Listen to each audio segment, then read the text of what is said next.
Les Blancs sont en train de boire du petit lait. Ils pensent qu'à cause de la colère, là, on va renverser la table. Je crois qu'ils se trompent, ils ne me connaissent pas. Oh. Vraiment. Nous, on va travailler pour consolider et faire réussir les autorités de la transition pour l'intérêt du Mali. Parce que le destin de quelqu'un là, personne ne peut le changer. Vraiment, soyez convaincus de ça. Hein. Personne ne peut changer votre destin. Donc le sens de ces meetings-là, c'était pour rendre compte. Mais si ce compte rendu a fâché certains, à Manga Kuma, s'ils n'avaient pas parlé, c'est les mêmes qui vont dire ah, d'abord à tout le monde, comment c'est ça. Merci beaucoup. J'ai souhaité vous rencontrer pour 2 à 3 messages que vous allez faire passer. D'abord, vous savez, depuis qu'il y a eu le changement de gouvernement, beaucoup de proches ont fait comme si il y a un deuil. J'ai dit aux gens de prendre la philosophie. Vous savez, tout change dans le monde. La seule chose qui est permanente, c'est le changement. Nous, on a remplacé des gens. Des gens nous ont remplacés, d'autres vont remplacer, ainsi de suite. La seule chose qui ne change pas, c'est le Mali. Donc le fait de changer de Premier ministre, ce n'est pas la fin du monde. Peut-être les circonstances n'ont pas plu à certains. Donc il faut prendre ça avec philosophie. La deuxième chose, vous vous rappelez quand on faisait le référendum, quand la première manifestation au 26 mars a échoué, c'était le 8 juillet, je crois. Le 8 juin, tout le monde était mobilisé pour ne plus participer. Qu'est-ce que je vous ai dit? Et j'ai dit aux gens du M5, j'ai dit d'abord, il faut faire beaucoup attention. Il ne faut pas que la colère domine notre vision. Le changement de constitution, c'est une revendication du M5. Ceux qui sont aujourd'hui en train de dire qu'ils vont soutenir, ils étaient tous contre au début. Donc le simple fait que la constitution passe là, c'est une victoire pour les M5, historiquement et politiquement. La deuxième chose, le président de la transition aujourd'hui, c'est lui qui est à la tête du Mali. Et comme un président le dit, c'est l'aîné sans être le plus âgé. Dans une famille, quand le chef de famille décide de quelque chose, tous les enfants ne sont pas obligés d'être d'accord, mais même si on n'est pas d'accord, on ne va pas le contester. On aide à réussir la chose et on parle après. Si ce référendum, c'est une initiative du président de la transition, nous avons l'obligation morale et politique de l'aider à réussir cette mission. Donc les deux facteurs-là réunis nous obligent à nous impliquer dans la préparation du prochain meeting plus que jamais avant. C'est comme ça que tout le monde s'est calmé et on a pris vraiment l'envol. Et au deuxième meeting, vous avez vu comment ça s'est mobilisé. Toutes les autres forces politiques qui voulaient le changement, différentes couleurs, se sont mobilisées. Quand les gens ont vu que ça réussit, ils ont appelé le président, qui est venu très content. Il a salué tout le monde, il est reparti. Et le référendum a passé. Donc c'est une victoire politique pour les forces du changement. Mais si les gens se limitaient juste à la colère, parce qu'on a voulu organiser quelque chose sans eux, parce que c'était manifeste, qu'on voulait organiser ça avec les anciennes forces, en excluant les forces du changement. Si on se limitait à cette colère seulement, on ne va pas avancer. Aujourd'hui, c'est la même chose. Vous savez, le Premier ministre, c'est un individu. Il pouvait tomber malade, il pouvait mourir, il pouvait démissionner. Donc il y a tellement de facteurs qui font qu'il peut ne pas être là. Le fait qu'on l'ait limogé, c'est une des solutions. Donc ce n'est pas la fin du monde. Et puis il a remplacé quelqu'un. Il faut s'attendre à ce qu'il soit remplacé par quelqu'un un jour. Or notre combat, ça me rappelle, je vais vous le rappeler, ce que j'ai dit aux responsables du comité stratégique du M5 après le remaniement du 1er juillet 2023. Il y a des gens qui ont été montés, tout le monde, pour dire que le Premier ministre a pu préserver son poste et il a lâché tous les autres. Au point que tout le monde était en colère. J'ai réussi tout le monde à la résidence. Et voici ce que j'ai dit aux uns aux autres. J'ai dit, mais entre le 5 juin et le 18 août, qui a demandé à être ministre? Personne. Par contre, on avait posé des problèmes. La défense, la sécurité, la lutte contre la corruption, les réformes politiques et institutionnelles. Est-ce que sur ce plan, quelqu'un peut faire un reproche au gouvernement d'Assimi Goïta ou de Malikoye? Maintenant, les postes de ministre là, où Mogo Kodé, celui qu'on allait peut-être il n'est pas content, mais le Mali, ce n'est pas lui. On pouvait les remplacer par d'autres du M5, c'est vrai, mais si ça a été fait autrement, ça c'est un autre débat. Et c'est pourquoi je les ai reçus le lundi 3. Quand le gouvernement a été changé le 1er juillet, je les ai reçus le lundi 3 juillet. Je leur ai dit que le changement de gouvernement, c'est une initiative du président de la transition cette fois-ci. Je n'ai pas été consulté sur le choix ou le non-choix des candidats. Mais quand un président dit qu'il ne peut pas travailler avec quelqu'un, on ne va pas casser la baraque à cause de ça. Et donc, c'est le président qui a décidé de se séparer de certains ministres. La deuxième chose, il faut qu'il comprenne qu'on peut être plus utile pour son pays sans être ministre. Moi, je suis l'illustration parfaite. J'ai été 2 fois ministre. Et les 2 fois, les services que j'ai rendus au Mali quand je n'étais pas ministre, c'est plus ou moins égal à ce que j'ai fait quand j'étais ministre. Ensuite, on est 22 millions de Maliens. Les ministres, il y a 20, maximum 30. On n'est pas les meilleurs. C'est le dessin qui a fait qu'on a choisi. Donc si on sort, ce n'est pas la fin du monde. D'autres, ceux qui sont venus, c'est des Maliens. Il faut prendre la question donc avec philosophie. Et j'ai dit aux uns aux autres, pour ceux qui estiment qu'ils ont des choses qu'on leur reproche ou non, moi je peux leur organiser une audience spécifique avec le président. Je leur ai dit, Soutra de Kanyou. J'ai dit ça au ministre dès le lundi. Et le président a eu la bonne démarche, ce qui ne s'est jamais passé au Mali, de recevoir l'ensemble des ministres qui ont fini leur mission. Et il leur a dit de très belles phrases. Et vous savez, même les augmentations de salaire qu'on avait faites en 2021, dont les ministres étaient exclus, on a fait faire un rappel pour tous les ministres sortants. Le président a donné des passeports diplomatiques à certains. Certains sont devenus ses collaborateurs. Il y en a même qui sont devenus des ambassadeurs après. Donc, ce qui montre clairement qu'on peut servir son pays sans être ministre. Et cette période de notre histoire, le président le leur a dit, c'est une période glorieuse de l'histoire du Mali. Personne ne doit oublier ça. Et donc, leur rôle ne peut pas être minimisé. Moi, je pense que ça a été une très bonne chose. Ça leur a mis du baume au cœur et c'est du jamais vu au Mali. Maintenant, il y en a qui m'ont dit, mais pourquoi je n'ai pas refusé de signer? J'ai dit, ça, c'est des problèmes d'humeur. Les gens qui étaient contre la transition, depuis 2021, ils ont cherché à nous séparer. Il y en a d'ailleurs qui ont travaillé pour dire que c'est le président qui est légitime, le Premier ministre n'a aucune légitimité, le Premier ministre est clivant, le Premier ministre est ceci.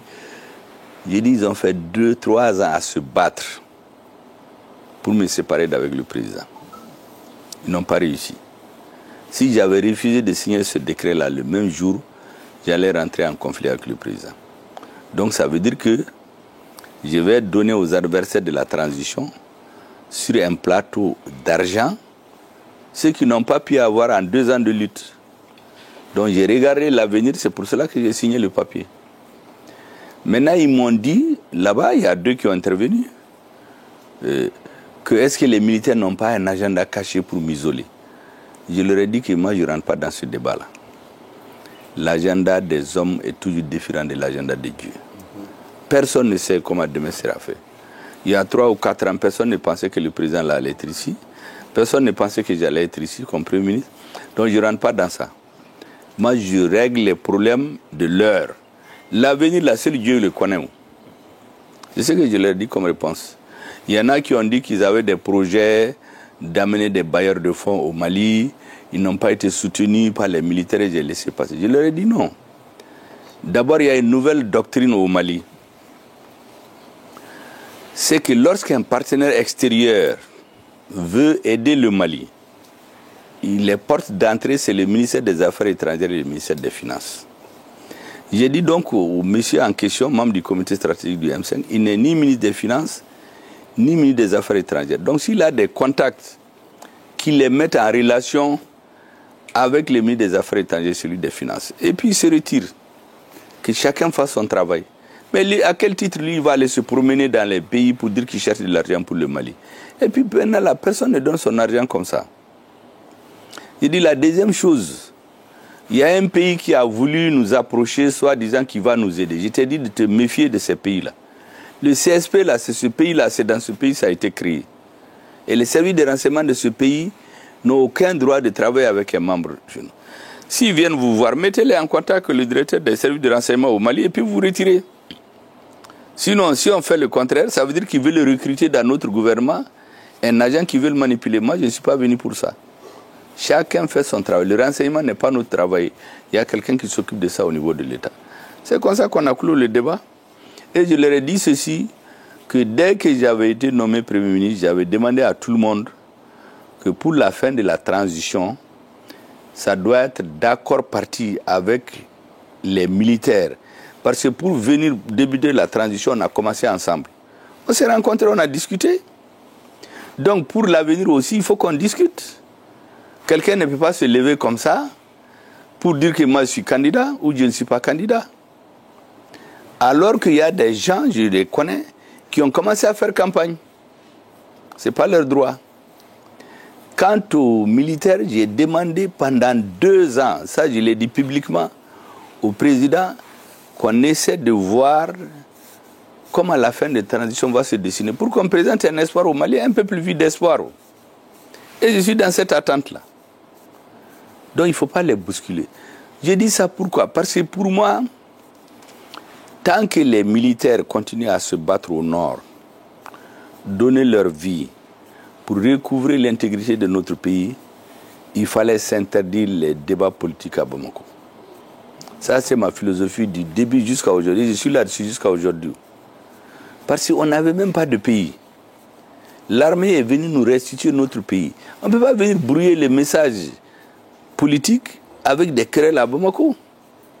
On a vu en 2012, pendant que l'armée se battait au nord, il y avait des hommes politiques qui s'agitaient à Bamako, qui disaient aux gens de ne même pas se battre. Aux militaires, ils ont démobilisé notre armée. Donc pour moi, la contradiction principale, pour raisonner comme les marxistes, c'était le recouvrement de l'intégrité territoriale de notre pays. Au nom de ça, il fallait faire l'impasse sur tous les autres problèmes politiques. C'est comme si vous avez votre cœur qui vous fait mal et l'orteil. Les deux vous font mal, mais vous occupez du cœur d'abord. Donc c'est ce que j'ai dit à tout le monde. Heureusement, ce jour-là, ça s'est dégonflé. Les membres du comité stratégique du M5 ont compris et ça s'est arrêté ici. Maintenant, ça s'est fait. Le gouvernement a été changé le 1er juillet.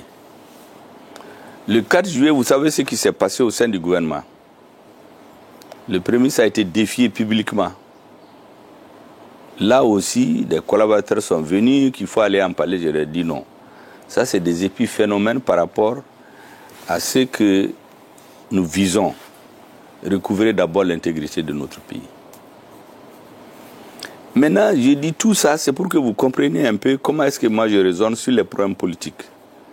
Pourquoi j'ai fait 2 ans en train d'encaisser? Parce que l'État, c'est très compliqué. Si chaque fois qu'on n'est pas content, on se fâche, on ne peut pas travailler, même dans sa famille. Mais il y a des questions fondamentales à partir desquelles on ne peut plus se taire. Moi, j'étais dans le gouvernement de 2015 à 2016, j'étais même le porte-parole du gouvernement.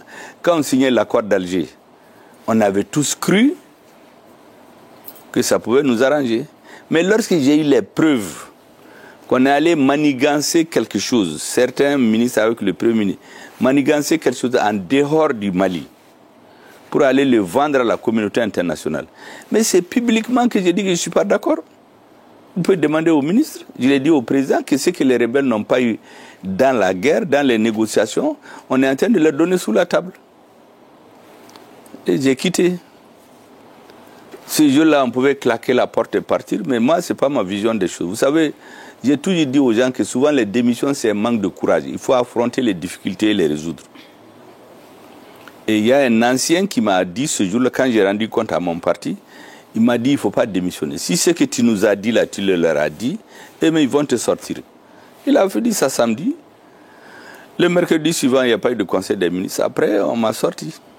Et depuis que je suis sorti, je n'ai fait aucune critique au gouvernement parce que je me suis dit que peut-être que c'est moi qui aurais tort.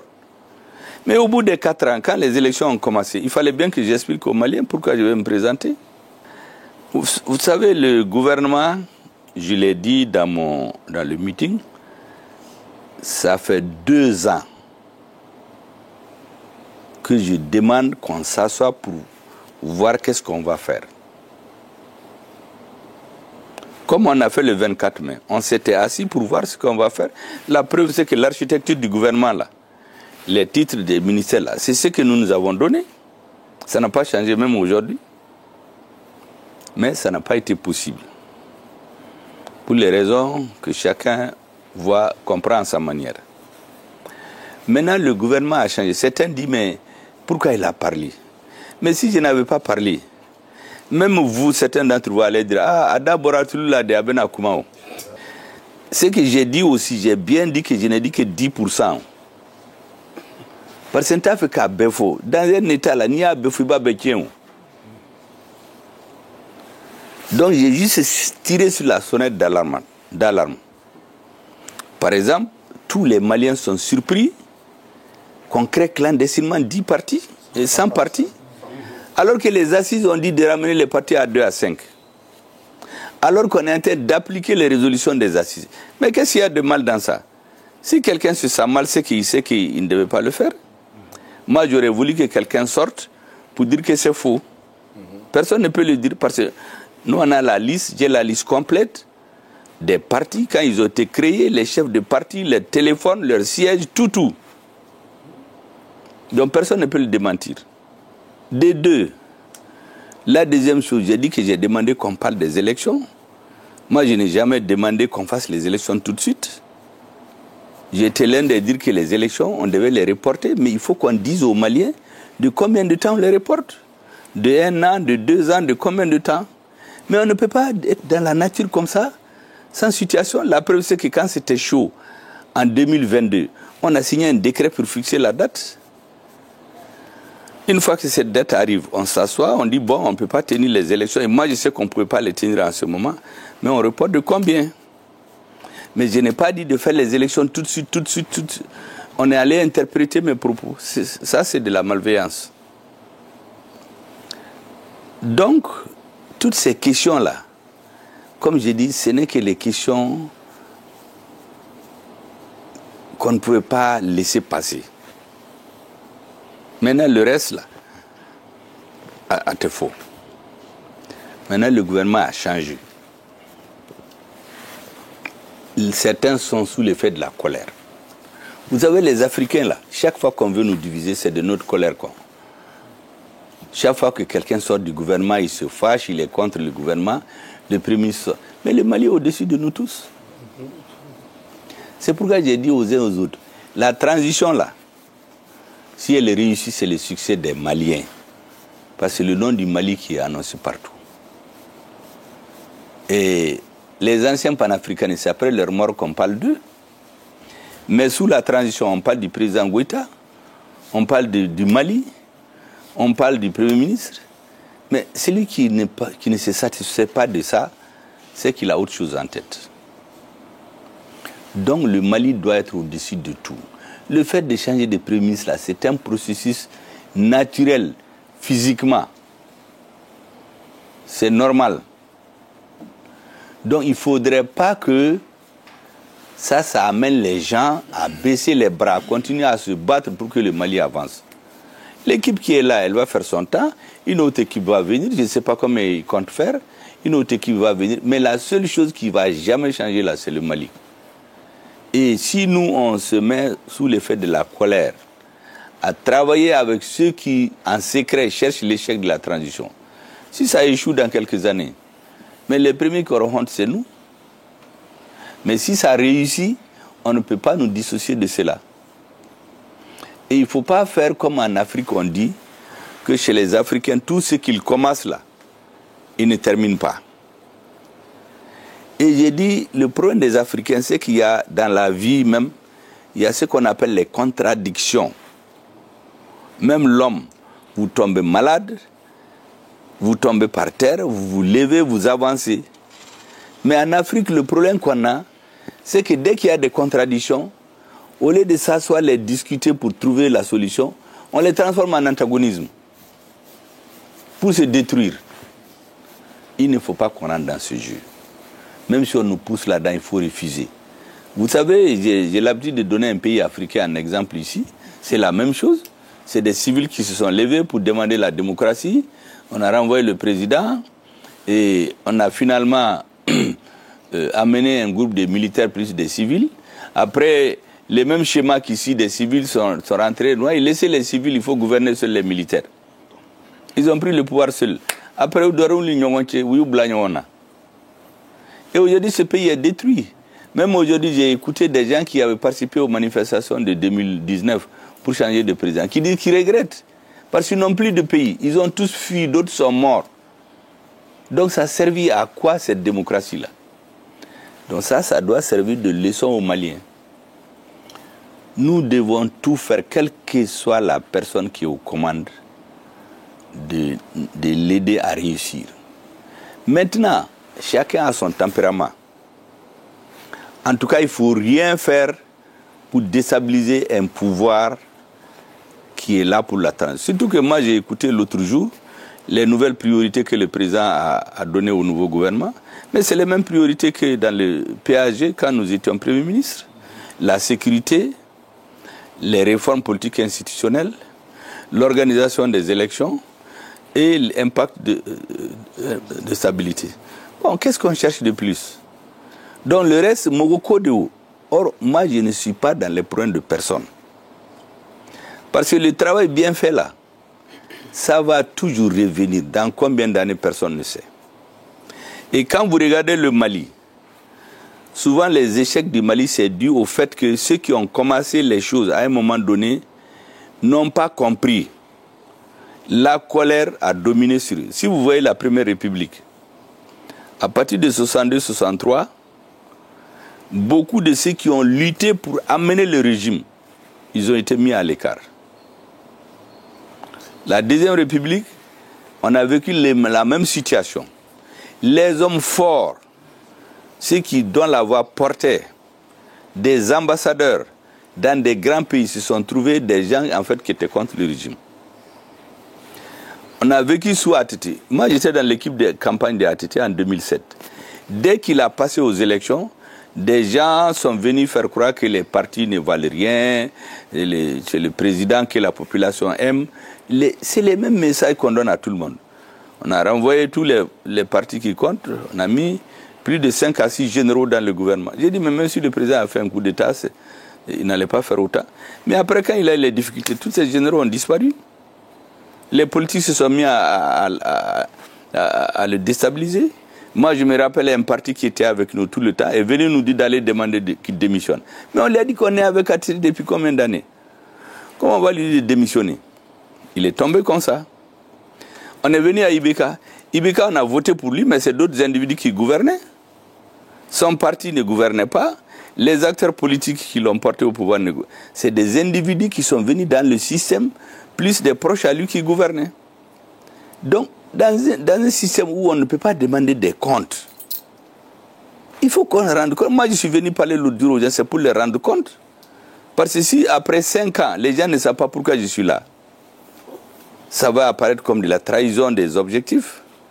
Et moi, je ne suis pas dans ça. Donc, le sens de ces meetings-là, c'était pour rendre compte. Mais si ce compte rendu a fâché certains, ah, Manga Kuma, s'ils n'avaient pas parlé, c'est les mêmes qui vont dire, ah, d'abord, c'est la même chose que les gens vont dire. Mais s'il parle aussi, les gens prennent des bouts de phrases. Dans un discours de près d'1 heure de temps, il y en a qui prennent un bout de phrase. Ah, il fallait qu'il se taise, il fallait qu'il ne dise rien. Bon, tout ça, il faut le prendre avec philosophie. Il faut se dire que le plus important, c'est notre pays. Il ne faut jamais que nous reculions, quelle que soit la personne qui vient dans les postes de responsabilité. Toute l'Afrique est en train de nous regarder. Vous savez, il y a des pays où il y a beaucoup de changements aujourd'hui. Arrêtez, c'est parce que le Mali a débuté. En 2022, il y a des pays qui sont en train de chasser les troupes françaises de chez eux. C'était impensable dans ces pays-là, il y a 3 ou 4 ans. Les panafricanismes aujourd'hui, c'est devenu général, même s'il y a beaucoup de gens qui s'introduisent pour avoir leur prix de condiment. Bon, vous savez de qui je parle, ou bien des gens qui se font passer pour des grands panafricanistes. En réalité, c'est des gens qui sont nourris au biberon de tous les jours. Et puis, on ne peut pas gouverner comme ça. Corrompre les gens pour les amener à dire des choses auxquelles ils croient. Dites ce dont vous êtes convaincus. Si vous n'êtes pas convaincu de quelque chose, là, ne rentrez pas là-dedans. Les gens qui parlent parce qu'on les paye, là, ça ne sert strictement à rien. Si vous êtes convaincu qu'un travail est bien fait, il faut l'apprécier, quel que soit celui qui le fait. Si un travail est mal fait, là, si vous voulez, vous n'en parlez pas, mais si vous en parlez, dites que c'est mal fait. Et ne donnez jamais l'impression que vos messages, c'est pour déstabiliser le pouvoir en place. Parce qu'en Afrique, les gens croient qu'être un opposant, c'est dire des choses pour déstabiliser le pouvoir en place. Moi, j'ai fait 30 ans dans l'opposition. Je n'ai jamais dit quelque chose dont je n'ai pas les preuves. Jamais. Donc, ne mettez pas du tout Kafangam Bourdia déstabilisé. Le peuple voit tout. Il y a des gens qui viennent parler, ils s'écoutent, ils croient que ce qu'ils disent, c'est la vérité. Mais qui va leur croire? Qui va croire que le premier adversaire de la transition, c'est le Premier ministre? Mais c'est lui qui dit ça, là. Il croit qu'il est content. Mais ça, c'est des agents doubles, tout le monde les connaît. C'est d'ailleurs pourquoi ce mot les a blessés. Quand on a eu tous ceux qui sont dans les courtou là, les agents doubles qui cherchent à faire échouer la transition, les gens qui veulent profiter de la transition pour faire autre chose que ce que le Mali a demandé, les gens qui encensent les égos des dirigeants pour les amener dans le sens qu'ils veulent. Mais moi, je vois tous ces gens-là et je vous dis, mon message, c'est que notre pays doit être au-dessus de tout. Quel que soit celui qui est aux responsabilités, on a le devoir soit de l'aider, et si on ne peut pas, se taire. Il ne faut jamais chercher à déstabiliser le pouvoir au Mali. Parce qu'un pouvoir déstabilisé au Mali, ce n'est pas bon pour nous tous. Ouais. Sinon, moi, j'ai appris tous les plans qu'il y a. Ils sont allés sortir mes dossiers à l'AGEFO, il a pris de l'argent ici. Moi, je ne suis pas dans ça. À l'AGEFO, j'ai trouvé qu'on a pris 20 milliards, on a sorti des caisses là-bas sans conseil d'administration. Mais ça ne peut pas arriver avec moi. Mais on est allé sortir les dossiers, on est allé regarder qui a été recruté quand, est-ce que ce n'est pas un parent du Premier ministre, est-ce que ce n'est pas un recommandé, est-ce que combien de litres ont coûté de transport. Là où on a été inauguré le centre de l'AGEFO, là, c'était quoi? À Konobougou. Bon, l'argent que l'AGEFO a dépensé, est-ce que le Premier ministre n'a pas pris pour lui? Bon, ça c'est des histoires. Il paraît que c'est ce que certains sont allés organiser pour sortir dans les rapports du vérificateur. Moi, j'ai une conscience claire. Personne, rien ne va m'amener à déstabiliser le régime qui est en place. Nous avons l'obligation morale de travailler à la stabilisation du Mali. Et on n'est pas meilleur que les fils qui sont au sommet. C'est au peuple d'apprécier. Moi, c'est ce que je voulais vous dire. Si vous avez des messages, c'est des messages de salutation, de remerciement, d'encouragement. Ceux qui peuvent soutenir les autorités ouvertement, ils le font. Ceux qui, par conviction, ne peuvent pas les soutenir, il faut vous taire. Mais ne rentrez pas dans des logiques de déstabilisation. Ça, ce n'est pas bon pour notre pays. Parce que les Africains, c'est toujours ce qu'ils font. Dès que quelqu'un n'est pas dans quelque chose... Si vous regardez les oppositions en Europe, les gens font les oppositions à l'intérieur du système. Mais personne ne vient faire l'opposition dans le but de renverser le système qui est là. Or, chez nous, les opposants, c'est toujours pour remettre en cause le système établi. Il faut qu'on sorte de ça. Ça fait partie des éléments de la refondation. Que les gens comprennent que ne pas être dans les organes dirigeants ne veut pas dire qu'on n'est pas avec son pays. On peut être utile sans être tout. Vous, par exemple, personne d'entre vous n'est dans une responsabilité. Mais souvent, il y a des milliers de gens qui vous écoutent. J'ai l'habitude de dire que quand un militaire tire, c'est une arme pour tuer une ou deux personnes. Mais quand on parle, c'est des milliers de personnes qu'on atteint. Donc, on n'a pas besoin d'être dans de hautes responsabilités pour être tué. Mais de grâce, ne dites rien qui n'est pas vrai. Parce que le fait de dire ce qui n'est pas vrai, clairement, c'est une façon de déstabiliser le régime. Maintenant, ceux qui sont dans la propagande, pour dire des choses qui sont fausses aussi, ils sont vite rattrapés dès le lendemain. Parce que la propagande pendant la guerre, c'est pour maintenir le moral des gens pour une courte durée. Mais sur la durée, ça ne peut pas remplacer la communication. Si vous voulez dire quelque chose qui est faux, en voulant, les gens vont vous écouter, ils sont contents, mais le lendemain, ils se rendent compte que ce n'est pas vrai. J'ai entendu des gens dire que le Premier ministre, j'ai entendu un ancien ministre, je crois que lui, il est défroqué aussi, et dire que le Premier ministre n'a rien fait pendant la transition, qui dit qu'il n'est pas au courant de EDEM. EDEM, c'est le ministre qui a dit, c'est le ministre de l'Énergie qui a dit qu'il travaille avec le président. Moi, je n'ai jamais été au courant d'un dossier de EDEM. Je n'ai pas besoin de mentir, c'est la vérité. Et je l'ai laissé parce que je me suis dit que ce n'est pas important. Si ça arrive à être réglé, c'est bien pour le Mali. Bon, j'ai entendu encore des gens défroquer encore. Parce que défroquer, là, ce n'est pas une insulte. Hein. C'est les gens qui abandonnent leurs convictions pour s'accrocher à quelque chose qui ne tient pas. C'est ça, les défroquer. Donc, vraiment, adopter des positions claires que vous pouvez assumer. Parce qu'il y a beaucoup qui ont peur qu'on les arrête. Vous savez, un homme doit avoir peur ou avoir honte. Il faut avoir honte de mentir. La peur, là, on ne peut pas gouverner un pays par la peur. On ne peut pas gouverner un pays par la peur. C'est pourquoi vous m'avez entendu dire que je ne vais jamais appeler un homme politique ou un journaliste devant les tribunaux. S'il dit faux, là, il va être rattrapé. Mais parce que la peur, c'est pour une courte durée. Mais après, ça va augmenter le nombre d'ennemis. Et moi, je ne suis pas dans ça. Et puis, le système qu'on veut construire, c'est un système où les gens se sentent en sécurité. Ils disent leur opinion. Ils les assument. Celui qui ne dit pas la vérité, on le prend. S'il a tort, là, on l'enferme. Mais s'il n'a pas tort, on ne va pas. Antebagamao. Ça, c'est ma conception des choses. Donc, je veux que vous compreniez ça.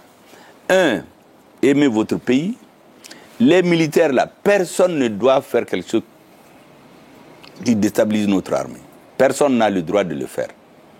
Les gens ont trop souffert. Combien de militaires sont morts? D'autres sont dans des fosses communes. D'autres ont été jetés dans l'eau. On a tout dit. Donc personne n'a le droit de jouer avec les militaires de notre armée. Celui qui est à la tête du pays, je vous l'ai dit, il faut le respecter. Donc venir travailler pour déstabiliser le président, ce n'est pas une politique. Il faut aimer le Mali. Les mensonges, la sortez de ça. Celui qui les fait, à bas répondront. Comme certains d'entre vous savent le faire. Moi, j'entends des gens dire qu'on les répond pour les insulter. Mais quand tu viens mentir, on te montre que tu as menti. Ça, ce n'est pas une insulte. Tu viens mentir en plein. Par exemple, des gens qui disent qu'ils ont été chez moi, que c'est chez moi qu'on a fait un plan pour déstabiliser les militaires. Mais quelqu'un qui nous connaissait que ça, il faut manquer d'intelligence pour rentrer en relation avec un député ignare triomphant qui crie dans les médias que c'est avec lui qu'on aurait fait un plan de déstabiliser les militaires. Un ignare que, si ce n'est pas au Mali, quelqu'un comme ça ne peut même pas être une personnalité au Mali. Mais comme au Mali, les insuffisances des politiques ont fait que c'est les ignares qui crient, qui mentent, qui volent, que c'est eux seulement qu'on écoute. Ne rentrez pas dans ça. Aimez votre pays, soyez respectueux de l'autre. Il faut toujours respecter son interlocuteur, quel qu'il soit. Voilà les conseils que je voulais vous donner. Et on va raconter beaucoup de choses. Vous savez, quand j'ai été relevé, il paraît que même ceux qui sont venus me saluer le matin, on les a recensés là-bas à la résidence de la primature. Et puis il y a un politicien avarié là, qui s'est mis à diffuser ça dans les journaux, dans les réseaux. Je dis, lui n'a rien compris. Donc ça veut dire que chez lui, dès que celui qui soutient perd son poste, il ne doit même plus aller le saluer. C'est tout ce qu'il ne faut pas faire au Mali. C'est la meilleure façon, c'est de rester soi-même. Mon soutien à l'armée ne date pas du fait que je suis Premier ministre. Vous allez voir mes éléments de campagne en 2002, en 2013, tout ça, 2018, tout ça, c'est la preuve que quand vous restez chevillé à vos convictions, vous aimez le Mali, nous voulons un pays où chacun va vivre du fruit de son travail. Pas de subsides que quelqu'un détourne l'argent du Mali pour lui donner. Des agents doubles que tout le monde connaît, des espions patentés qui plastronnent dans les médias, qui deviennent des donneurs de leçons. Mais dans un pays qui se respecte, où est-ce que ça veut dire qu'ils nous prennent pour des ignares. Or, c'est eux les ignares triomphants. Nous, là, on a la tête sur les épaules.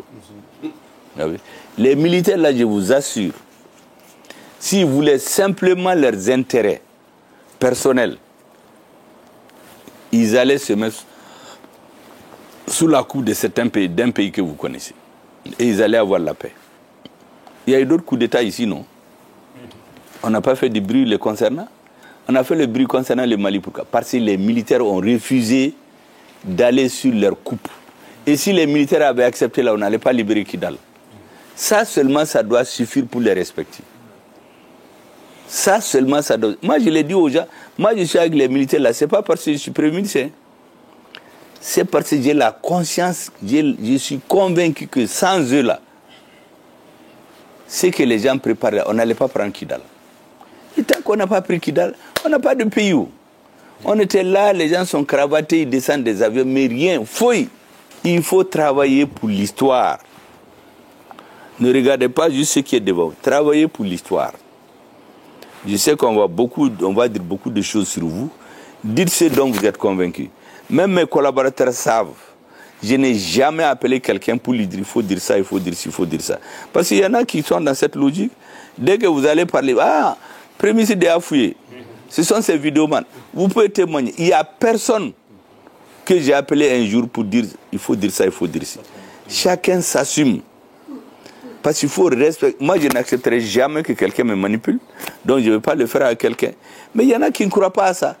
Dès que vous donnez un argument, Shogal Kamogo de Koumana, Akavidoman de Koumana.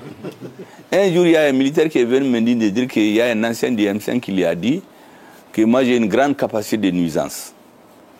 De faire attention à moi. Je lui ai dit, tu sais, je n'ai aucune capacité de nuisance.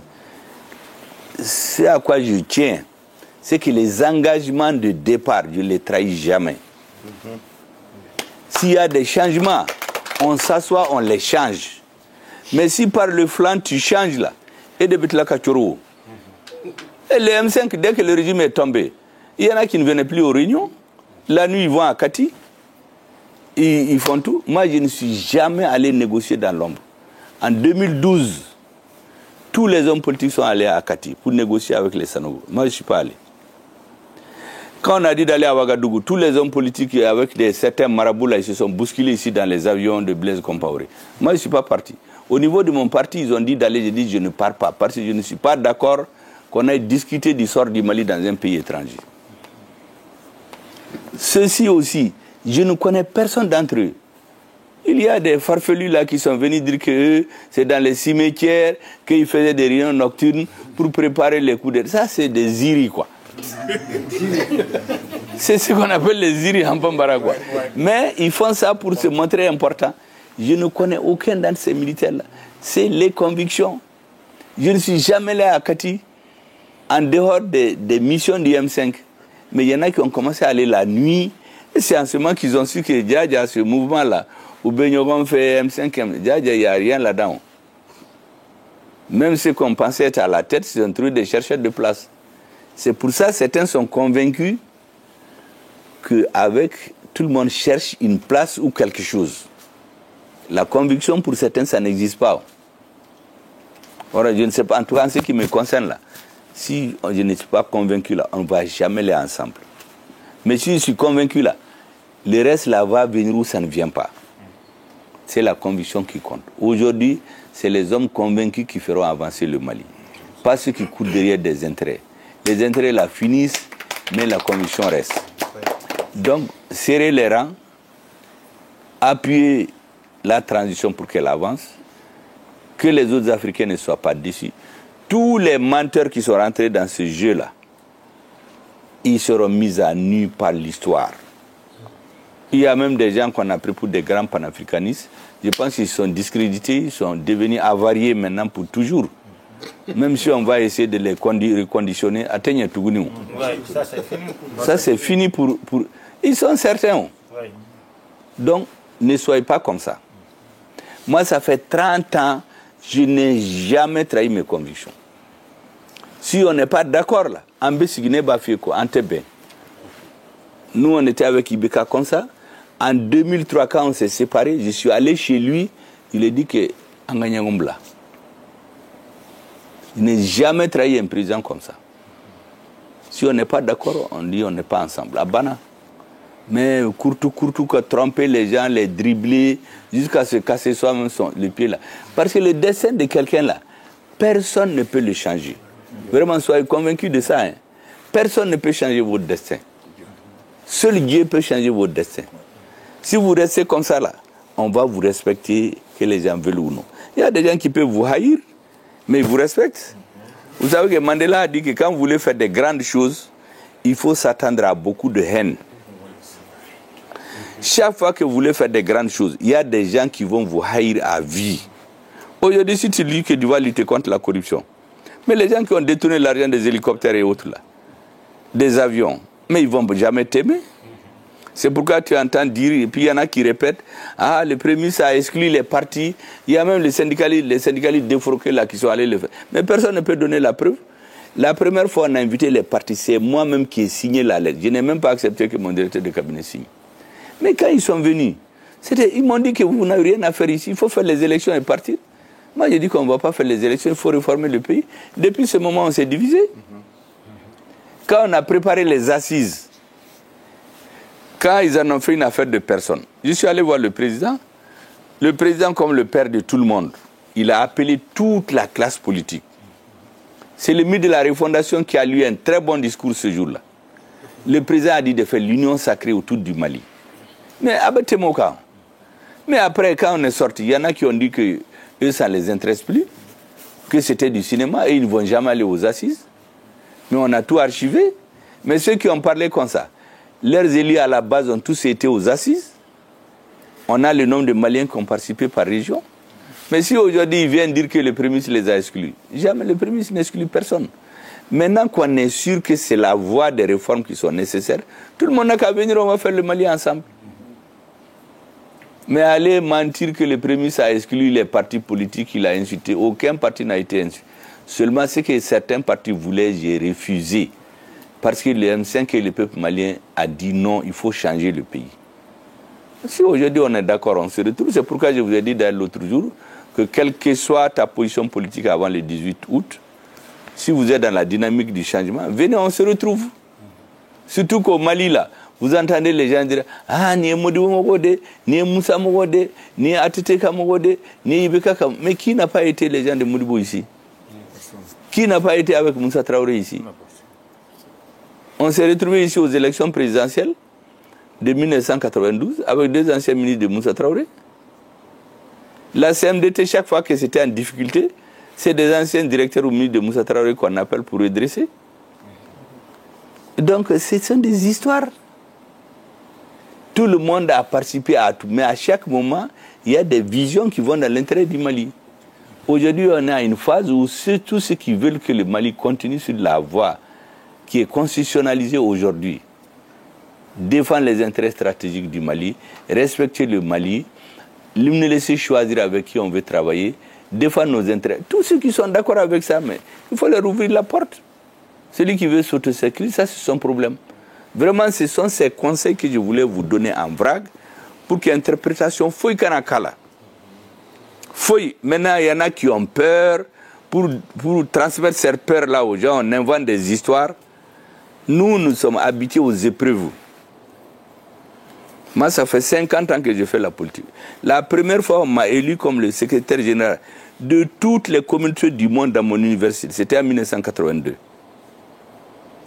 Mais avant ça, j'ai été secrétaire général des étudiants maliens. Au lycée, j'ai été responsable. Donc, on ne m'apprend rien. Et soyez rassurés, notre pays ne va jamais reculer. jamais le Mali ne va pas reculer.